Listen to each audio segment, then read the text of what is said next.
Hello, this is Brian. Today is Tuesday, May 31st, 2022.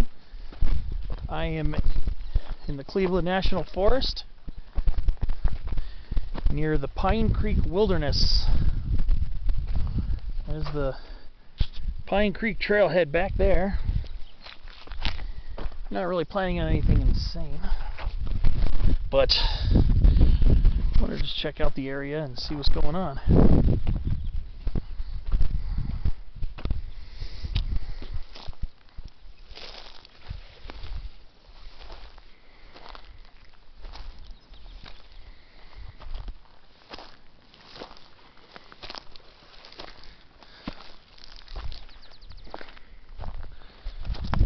Road bed over here.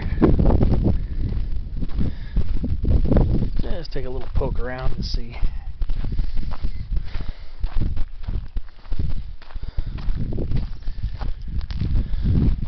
I believe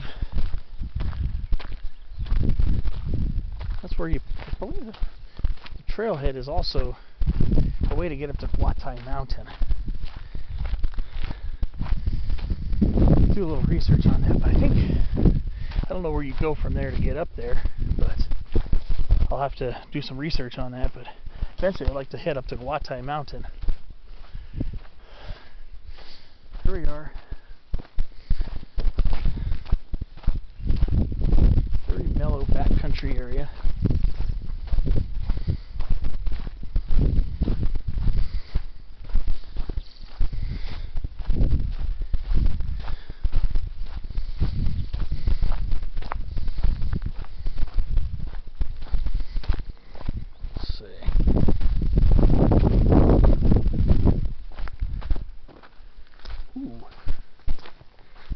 Western whiptail. One of the fastest lizards. Aspidoscelis tigris stationigeri. Western whiptail. I've seen at least one or two of them today. One of the larger lizards found around here. And also one of the fastest lizards I've ever seen.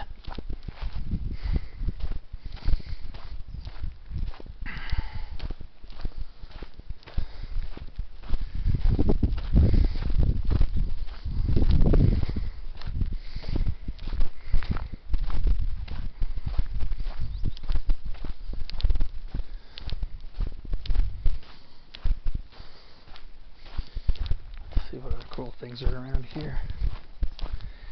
Great Basin sagebrush, Artemisia tridentata, variety or subspecies tridentata.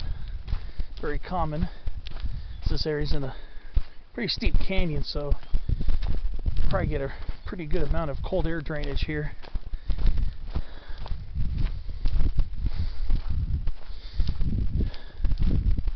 We're between 3,000 and 4,000 feet here. And then, got our, of course, our manzanitas.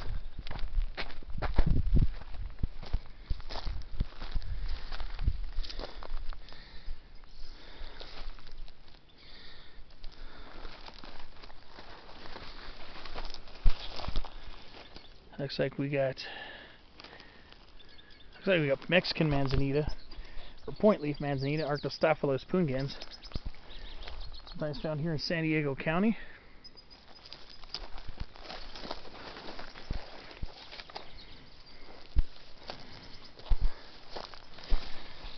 This is a species with smaller, pointier leaves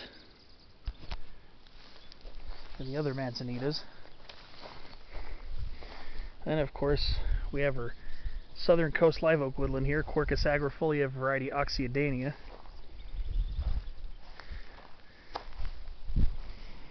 And of course, just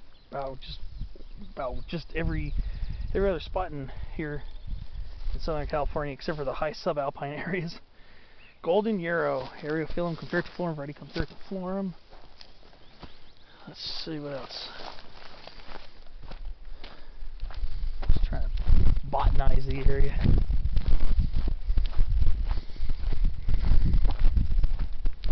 you go up 79 towards Cuyamaca Rancho State Park, some of these southern coast live oaks get very large. Some of them get just downright massive, amazingly large.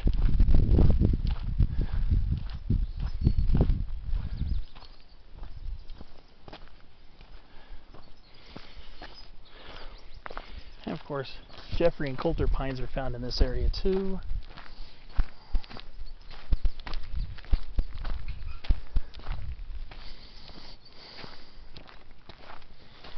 That's looking down towards the Pine Creek Canyon area. It's really, really beautiful area out here.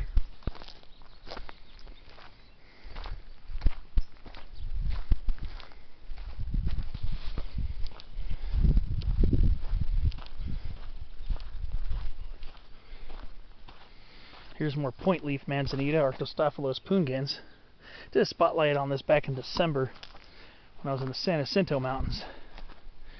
You can see how much narrower and pointier the leaves are on Mexican manzanita, or point leaf manzanita if you like. Some of the shrubs get pretty tall around here too. Some of them are pretty decent size. And good old chaparral whitethorn, Ceanothus leucodermis. To be expected around here.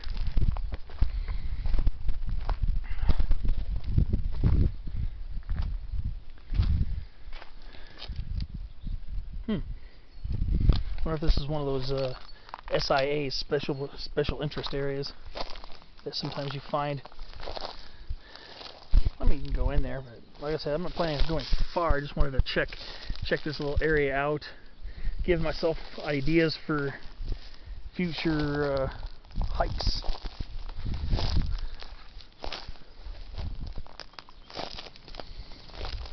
But yep. Southern Coast Live Oak, Quercus agrifolia variety Oxyadania. This is the more inland and higher elevation variety of the typical coast live oak, the Quercus agrifolia variety agrifolia. As I was saying before, Cuyamaca Rancho State Park has some very large, very thick trunked specimens of these trees. If you ever go up on 79, especially near the Green Valley area, you'll see some quite large specimens that are upright and even quite tall too. Now these ones are definitely a lot smaller, probably not quite as old, but just like your regular coast live oak, the spiny tipped leaves that are round and convex, curled. The only major difference is, besides growing further inland and at much higher elevations than your typical coast live oak, you'll see a lot more fuzziness. If you could tell here, kind of a grayish fuzz. The regular coast live oaks will have some fuzziness underneath their leaves as well, but it'll be more noticeable where the veins meet, where the veins meet each other, the intersection of the side veins and the mid vein. And you'll see lots of tufts of hair, and you'll notice that there will be a lot of these southern coast live oak leaves that'll have larger tufts of hair as well. But what kind of sets them apart from variety agrifolia is variety Oxyadania has much thicker, denser fuzz on the underside of the leaves, much more noticeable than on regular coast live oak. And I'm talking about the entire underside of the leaf. So normally you would not expect to find regular coast live oak this far inland. And I've seen those, I've seen regular variety agrifolias as high as maybe 3,500, maybe an occasional specimen at 4,000 feet in the Santa Ana Mountains. But that's in Orange and Riverside counties. But here, southern coast live oak from Riverside County down into Baja, these ones potentially could grow up to well, at least 5,500 feet. But I'm hearing from people that they might have seen them up to about 6,000 feet. I'm hoping to find that, because when I do, that's when the documentation begins. Because you know me, I like to document document this kind of stuff. They're quite lovely trees. They look like your coast live oaks, your typical variety agrifolias. It's just you're gonna find them much higher up in the mountains. So there might be some specimens in the Laguna Mountains and maybe even the Cuyamaca Mountains where they might get up to close to 6,000 feet. But when I find that, I will most certainly be documenting that, and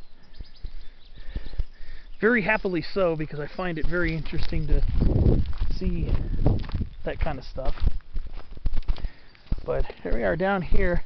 It appears that some of these oaks, looks like this little scrub oak here, had its tips die off. Probably, I'm imagining it was probably a late season cold snap that caused that. Because I've seen a little bit of that with the California black oaks, a few of them going up in the lagunas earlier this morning. There happened to be a fair amount of them with dead tips. That's a dried, dead new leaf tip there.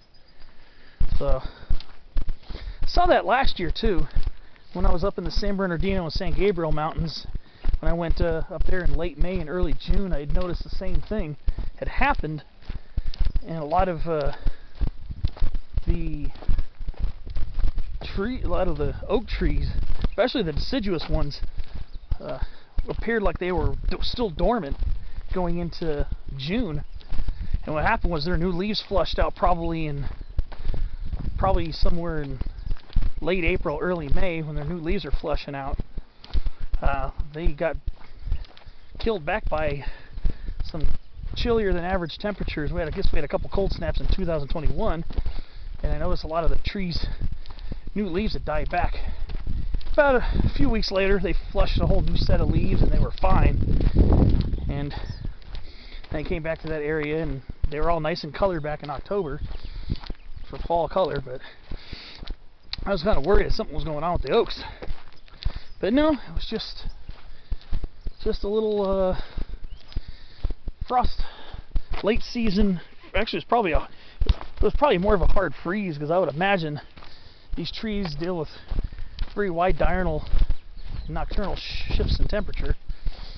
So probably the night times were probably full of hard freezes for a period in last May. It looks like it happened again this year a little bit. Not all the black oaks on Mount Laguna were like that, just a few I noticed. Some of the new leaves on some of these oaks, like they got